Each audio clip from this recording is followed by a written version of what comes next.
ರಾಮನಗರ ತಾಲೂಕು ದಾರಾಪುರ ಬಳಿ ನೂತನವಾಗಿ ನಿರ್ಮಿಸಿರುವ 21 ಅಡಿ ಅರ್ಧನಾರೀಶ್ವರ ಸ್ವಾಮಿಯ ಪ್ರತಿಷ್ಠಾಪನೆಯು ಅದ್ದೂರಿಯಾಗಿ ನೆರವೇರಿತು.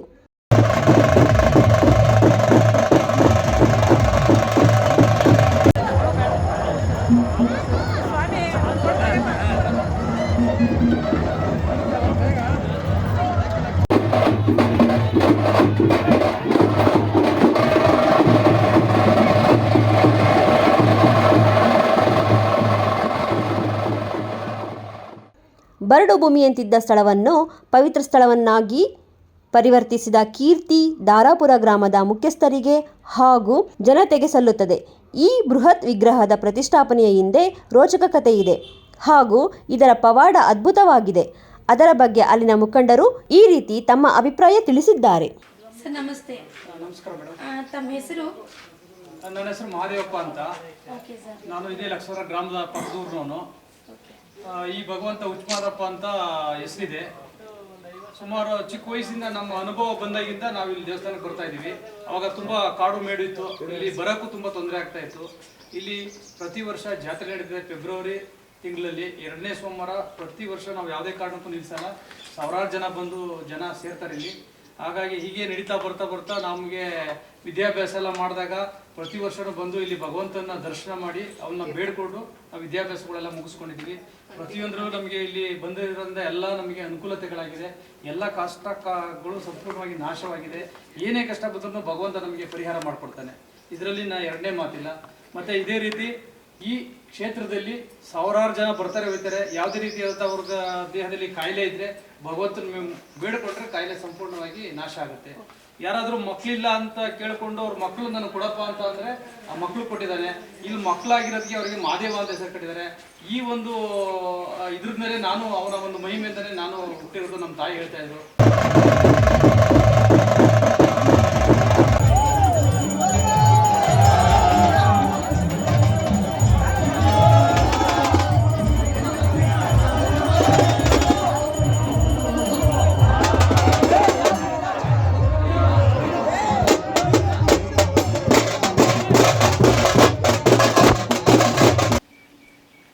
ನನ್ನ ಹೆಸರು ಕರಡಿಗೌಡ ಅಂತ ಹೇಳಿ. ಇಲ್ಲೇ ನಾವು ಚೆನ್ನಾಪುರ ದೊಡ್ಡಿ ಇಲ್ಲಿಂದ 1 ಕಿಲೋಮೀಟರ್ ಆಗುತ್ತೆ. ಇಲ್ಲಿ ಸ್ಥಳೀಕರು ನಾವು ರಾಮನಗರ ವಾಸ ಇದ್ದೀವಿ. ಇದು ನನ್ನ ಮನೆ ಆರಾಧ್ಯ ದೈವ. ಇಲ್ಲಿ ಇತಿಹಾಸ ಅಂದರೆ ಇಲ್ಲಿ ಒಂದು ಮಂಟಪದಲ್ಲಿ ಒಂದು ಇಷ್ಟಿಷ್ಟು ಗಾತ್ರದವು ಒಂದು 3 ಕಲ್ಲಿದ್ದು. ದನ ಕರ ಕುರಿ ಎಲ್ಲನೂ ಅಲ್ಲೇ ಬಂದು ಮಲಗ್ತಾ ಇದ್ದು. ಇದಕ್ಕೆ ಕಲ್ಕೆರೆ ಅಂತ ಹೆಸರು. ಈ ಸ್ವಾಮಿ ಕೆಳಗಡೆನೆ ಇರೋದು ಕಲ್ಕೆರೆ ಅಂತ. ಇದೊಂದು ಕೊಳ ಇದೆ, ಪವಿತ್ರ ಕೊಳ ಅದು. ಇಲ್ಲಿ ನಾವು ನೋಡ್ತಾ ಇದ್ರ ಪ್ರಕಾರ ನಾವು ಚರಿತ್ರೆ ಇದು ಸಾವಿರಾರು ವರ್ಷ ಇತಿಹಾಸ ಇದೆ. ಅದರಲ್ಲಿ ಒಂದು ಚೆಂಬು ನೀರು ತಗೊಂಡೋಗಿ ಅಡಿಗೆಗಳು ಅದು ಇದು ಮಾಡಿದ್ರೆ ಅದೊಂದು ಚೆಂಬು ನೀರಾದ್ರೂ ಹಾಕಿದ್ರೇನೆ ಬೇಳೆ ಬೇಯೋದು, ಅಕ್ಕಿ ಬೇಯೋದು, ಏನಾದ್ರೂ ಮಾಡೋದು. ಇಲ್ಲದ್ರೆ ಬೇಯೋದಿಲ್ಲ. ಅಷ್ಟು ಇದಿದೆ. ಇಲ್ಲಿ ಅರಸ್ಕೊಂಡು ಮಕ್ಕಳಾಗದೆ ಇರೋರು, ಮಕ್ಕಳು ವರ ಪಡೆದಿದ್ದಾರೆ. ಮದುವೆ ಆಗದೆ ಇರೋರು ಮದುವೆ ಇದು ಮಾಡ್ಕೊಂಡಿದೆ. ಇದಕ್ಕೆ ಮದುವೆ ಆಗಿದೆ. ಇಲ್ಲಿ ವರ ಪಡೆದಿ ನೋಡಿ. ಈ ಅರ್ಧನಾರೀಶ್ವರನ ವಿಗ್ರಹ ಮಾಡ್ಬೇಕಾದ್ರೆ ನನ್ನಲ್ಲೊಂದು ನಂಬಿಕೆ. ಸಾಧುಗಳು ನನ್ನ ಸ್ವಪ್ನದಲ್ಲಿ ಬಂದ್ರೆ ನನಗೆ ಮಾದಪ್ಪನೇ ಬಂದ ಅಂತ ನಂಬಿಕೆ.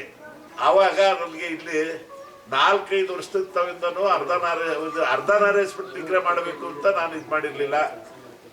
ಶಿವನ ವಿಗ್ರಹ ಒಂದು ಪ್ರತಿಮೆ ಮಾಡಬೇಕು ಅಂತ.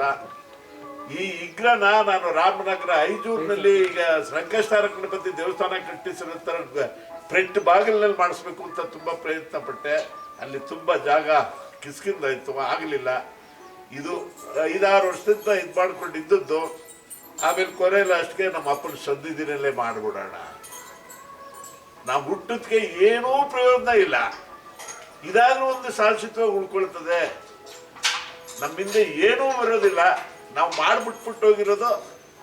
ಇಲ್ಲಿ 1000 ವರ್ಷ 100 ವರ್ಷ ಈ ನಮ್ಮ ಅಣ್ಣ ತಮ್ಮಂದಿರು, ಬಂಧು ಬಾಂಧವರು, ಅಕ್ಕ ತಂಗಿದರು ಎಲ್ಲಾರ್ಗು ಅವನು ಅರ್ಧನಾರೀಶ್ವರ ವರ ನೀಡ್ಲಿ ಅಂತ ಹೇಳ್ಬಿಟ್ರು. ಅದನ್ನ ಕೊನೆ ಲಾಸ್ಟಲ್ಲಿ ಶಿವನಿ ಪ್ರತಿಮೆ ಮಾಡಬೇಕು ಅಂತ ಮೊದಲನೇ ಪ್ರಯತ್ನ ಇದ್ದದ್ದು.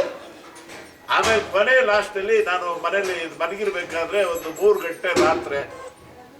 ಆಮೇಲೆ ಅಪ್ಪ ನಿನಗೆ ಏನಾದರೂ ಒಂದು ಕ್ರೂ ಕೊಡೆಯ, ನನಗೆ ಏನಾದರೂ ಒಂದು ಮಾಡಿಸೋದಕ್ಕೆ, ಹೊಟ್ಟೆಲಿ ಮಾಡಿಸೋದಕ್ಕೆ ನನಗೆ ತಯಾರಾಗಿಬಿಟ್ಟಿದ್ದೀನಿ, ಮಾಡಿಸೋದಕ್ಕೆ ತಯಾರಿದ್ದೀನಿ, ಈಗ ನನಗೆ ಏನಾದರೂ ಒಂದು ಕ್ರೂ ಕೊಡು ಅಂದಾಗ 2 ಸಾಧುಗಳು ನನ್ನ ಸ್ವಪ್ನದಲ್ಲಿ ಬಂದ್ಬಿಟ್ಟು 3-3:30 ಟೈಮ್ ಇತ್ತು.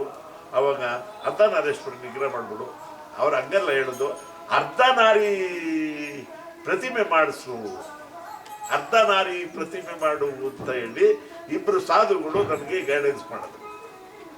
ಅವಾಗ ಇಲ್ಲಿ ನಮ್ಮ ಸ್ನೇಹಿತರುಗಳಿಗೆಲ್ಲ ಇದು ಮಾಡಿ ಈ ರೀತಿ ಇದು ಮಾಡೋಣ ಅಂತ, ಅಲ್ಲಿಗೂ ನಮ್ಮ ಅರ್ಚಕರುಗಳು, ಈಗ ನಮ್ಮ ಫ್ರೆಂಡ್ಗಳು ಇವರೆಲ್ಲರೂ ಅಂದರು ಬರೀ ಶಿವನ್ ಮಾಡಿಬಿಡೋಣ ಅಂದರು. ನಾನಂದೆ ನಂಜನಗೂಡಲ್ಲಿ ಶಿವನ ಪ್ರತಿಮೆ ಮಾಡಿದ್ದಾರೆ, ತುಂಬ ಇದ್ರನ್ನೆಲ್ಲ ಕಡೆ ಇದೆ, ಅರ್ಧನಾರಿ ಎಲ್ಲೂ ಪ್ರತಿಮೆ ಇಲ್ಲ. ಈಗ ನನ್ನ ಸ್ವಪ್ನದಲ್ಲಿ ಮಾದಪ್ಪನ ಪ್ರೇರಣೆ ಆಗಿದೆ, ಅರ್ಧನಾರಿ ಮಾಡಿಬಿಡೋಣ ಅಂತ ಹೇಳಿ ಇದನ್ನು ಪ್ರಯತ್ನ ಪಟ್ಟು ಒಂದು 4-5 ತಿಂಗಳಾಯಿತು. ಏನೋ ಈ ಲೆವೆಲ್ಗೆ ಬಂದ್ಬಿಟ್ಟು ಯಾವ ವಿಘ್ನ ಇಲ್ದೇನೆ, ಅರ್ಚನೆ ಇಲ್ದೇನೆ ಸುಭಿಕ್ಷವಾಗಿ ನಡೆದಿದೆ.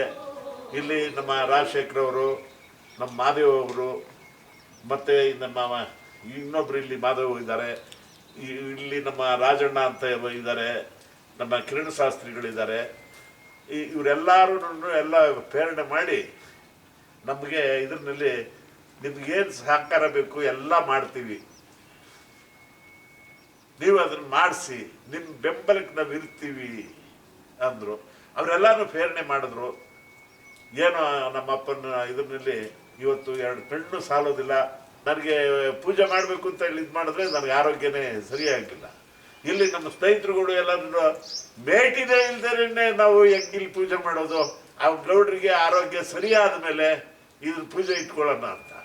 ಆಮೇಲೆ ಅಷ್ಟರೊಳಗಡೆ ನಮ್ಮ ಮಗ, ನಮ್ಮ ಅಣ್ಣರ ಮಗ ಇವರೆಲ್ಲರೂ ಬಂದ್ಬಿಟ್ಟು ಇದನ್ನ ನಮ್ಮ ತಂದೆಯವರು ಏನು ಆಸೆ ಪಟ್ಟಿದ್ದಾರೆ ಅದು ನೆರವೇರಲಿ, ಆ ಕಾರ್ಯಕ್ಕೆ ನಾನು ಭಾಗಿಯಾಗ್ತೀನಿ ಅಂತೇಳಿ ನಮ್ಮ ಮಗ ಸತೀಶ್ ಗೌಡ ಅಂತೇಳಿ ಈಗ ಸರ್ಕಾರಿ ನೌಕರ ಸಂಘದ ಜಿಲ್ಲಾ ಅಧ್ಯಕ್ಷರಾಗಿದ್ದಾರೆ. ಈ ಪವಿತ್ರ ಸ್ಥಳ ಆಯಿತು, ಈಗ ಮಂದಿರ ಆಯಿತು ನೋಡಿ. ಈಗ ಬಸವನ ಕುಂಡ್ರಿಸಿದ್ದಾರೆ, ಇತಿಹಾಸವಾದ ಒಂದು ಬಸವ ಈಗ ಅರ್ಧನಾರೀಶ್ವರ ಆಗಿದೆ. ಇನ್ನೂ ನಮ್ಮ ಅಪ್ಪನ ಪ್ರೇರಣೆ ಏನೇನಾಗ್ತದೋ ಹೇಳಕ್ಕೆ ಆಗೋದಿಲ್ಲ. ಉಚ್ಮಾದಪ್ಪನವ್ರ ಗದ್ದಿಗೆ ಅಂದರೆ ಇದೇನೆ. ನಾವು ತಿಳ್ಕೊಂಡಿರೋ ಪ್ರಕಾರ ಇವರು ಒಬ್ಬರು ಅರ್ಚಕರು, ಉಚ್ಮಾದಪ್ಪನವರು ಅಂತ ಹೇಳಿ. ಅವರು ಮಂಗಳಾರತಿ ಮಾಡಿದ್ರೆ ಜಲ್ಲು ಸುರಿಯೋದಂತೆ.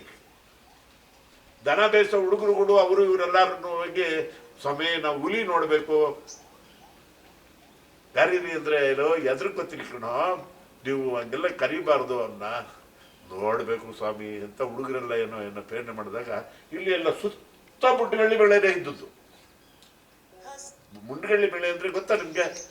ಮುಂಡಗಳ್ಳಿ ಬೆಳೆ ಸಿಕ್ಕಾಬಿಟ್ಟೆ ದೊಡ್ಡ ಮರನೇ ಇದ್ದು.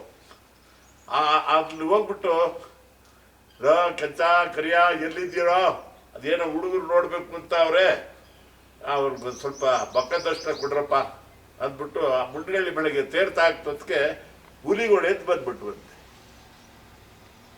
ಅಷ್ಟು ಪ್ರಸಿದ್ಧವಾದಂಥ ನಮ್ಮ ಅರ್ಚಕರವರು ಉಚ್ಮಾದಪ್ಪನವರು ಅಂತ ನೋಡಿ. ಅವ್ರ ದೈವಾಧೀನ ಅದನ್ನೇ ಅದೇ ಅವರ ಗದ್ದಿಗೆ, ಉಚ್ಮಾದಪ್ಪನವ್ರ ಗದ್ದಿಗೆ ಅಂತಾನೆ ಅದಕ್ಕೆ ಹೆಸರೋದು, ಈ ಇದ್ರಲ್ಲಿ ಕಟ್ಟಿರೋದು. ಆದರೆ ಇನ್ನ ಎಲ್ಲೋ ಒಂದ್ಸಾರಿ ಮಾಗಡಿ ಜಾತ್ರೆಗೆ ದನ ಹೊಡ್ಕೊಂಡು ಹೊರಟಾಗಿದ್ರಂತೆ. ನಮಗೆ ಏನು ಹೇಳಿದ್ದು ಪ್ರಕಾರ ದನ ಹೊಡ್ಕೊಂಡು ಹೊರಟಾಗಿರ್ಬೇಕಾದ್ರೆ ಇವರು ಇಲ್ಲಿ ಫಂಕ್ಷನ್ ಇದೆ ನೋಡ್ಕೊಳ್ಳಿಲ್ಲ, ಅವರು ಹೊರಟೋಗ್ಬಿಟ್ರು. ಆಮೇಲೆ ಇಲ್ಲಿ ಫಂಕ್ಷನ್ ಟೈಮ್ಗೆ ಸರಿಯಾಗೇನೆ ಅಲ್ಲಿ ಇದರಲ್ಲಿ ಮಾಗಡಿನಲ್ಲಿ ಜಾತ್ರೆನಲ್ಲಿ ನಿಂತಿದ್ದವರು ಘೇ ಅಂದ್ರಂತೆ. ಅಷ್ಟೇ ಹುಲಿ ಮೇಲೆ ಕುಂತ್ಕೊಂಡು ನೇರ ಅಲ್ಲಿ ಪೂಜೆ ಕರೆಕ್ಟಾಗಿ ಬಂದ್ಬಿಟ್ರು. ಅದು ಹುಲಿ ಮೇಲೇನೆ ನೇರ ಬಂದ್ಬಿಟ್ಟು ಇಲ್ಲಿ ಜನಕ್ಕೆ ಇದು ಮಾಡಿಬಿಟ್ಟು ಗಲಾಟೆ ಮಾಡಿಬಿಡಪ್ಪ ಫೋಟೋ ಅಂದ್ಬಿಟ್ಟು ಹುಲಿನ ಕಳಿಸಿದ್ದಾರೆ. ನಾನು ಶಿವನಿಗ್ರಹ ಮಾಡಿಸ್ಬೇಕು ಅಂತಾನೆ ಪ್ರಥಮವಾಗಿದ್ದದ್ದು. ಶಿವನಿಗ್ರಹ ಮಾಡಬೇಕು ಅಂದ್ಕೊಂಡಿದ್ದಾಗ ಏನಾಯ್ತು, ಒಂದು ಸಾರಿ 3-3:30 ಗಂಟೆ ರಾತ್ರಿನಲ್ಲಿ ನನ್ನ ಸ್ವಪ್ನದಲ್ಲಿ ಬಂದು ನೀನು ಅವಾಗ ಇದು ಅರ್ಧನಾರೀಶ್ವರ ಅಂತ ನಾವು ಹೇಳ್ತೀವಿ. ನನ್ನ ಸ್ವಪ್ನದಲ್ಲಿ 2 ಸಾಧುಗಳು ಹೇಳಿದ್ದು ಅರ್ಧನಾರಿ ಮಾಡು ಅಂತ. ಅದಕ್ಕೆ ಇದಕ್ಕಿನ್ನ ನನಗೆ ಇದಾದ್ಮೇಲೆ ನಾವು ಶಿವನ್ನ ಬಿಟ್ಬಿಟ್ಟು ನಮ್ಮ ಫ್ರೆಂಡ್ಸ್ಗಳೆಲ್ಲ ಹೇಳಿದ್ರು ಇಲ್ಲ ಶಿವನೇ ಚೆನ್ನಾಗಿರುತ್ತೆ ಶಿವನಿಂದನೇ ಮಾಡ್ಬಿಡ್ರಿ ಅಂತ. ಇಲ್ಲ ನನ್ನ ಮನಸ್ಸಿನಲ್ಲಿ ಈಗ ಅದು ಬಂದಿದೆ, ಪ್ರೇರಣೆ ಆಗಿದೆ. ನನಗೆ ಮಾದಪ್ಪ ಪ್ರೇರಣೆ ಕೊಟ್ಟಿದ್ದಾನೆ. ಮಾದಪ್ಪನೇ ಪ್ರೇರಣೆ ಮಾಡಿರ್ಬೇಕಾದ್ರೆ ನಾನು ಯಾಕೆ ಅವರು ಏನು ಹೇಳಿದ್ದಾರೆ ಅದರಂತನೇ ಆಗಲಿ ಅರ್ಧನಾರೇಶ್ವಟ್ಟು ಮಾಡೋಣ. ಆವಾಗ ಅದರಲ್ಲಿ ನಾವು 16 ಅಡಿ 18 ಅಡಿ 21 ಅಡಿ ಮಾಡಬೇಕು ಅಂತ ನಾವು ಒಂದು ಕೋರಿಕೆ ಇಟ್ಟಿದ್ದ. ಆಮೇಲೆ ನಮ್ಮ ಫ್ರೆಂಡ್ಸ್ಗಳು ನಮ್ಮ ಸ್ನೇಹಿತರುಗಳೆಲ್ಲರೂ 16 ಚೆನ್ನಾಗಿಲ್ಲ 18 ಚೆನ್ನಾಗಿಲ್ಲ 21 ಅಡಿ ಸೂಪರ್ ಆಗಿದೆ 21 ಅಡಿ ಮಾಡ್ತೀವಿ. ಅದು ಹೆಂಗಾಯ್ತು ಹೆಂಗೆ ಬಂತು ಏನಾಯಿತು ಅಂತಲೇ ಗೊತ್ತಾಗಲೇ ಇಲ್ಲ. ಅದು ಯಾಕೆ ಇಷ್ಟು ಬೇಗ ಇದು ಆಯಿತು ಅಂತಲೂ ಗೊತ್ತಾಗ್ತಿಲ್ಲ.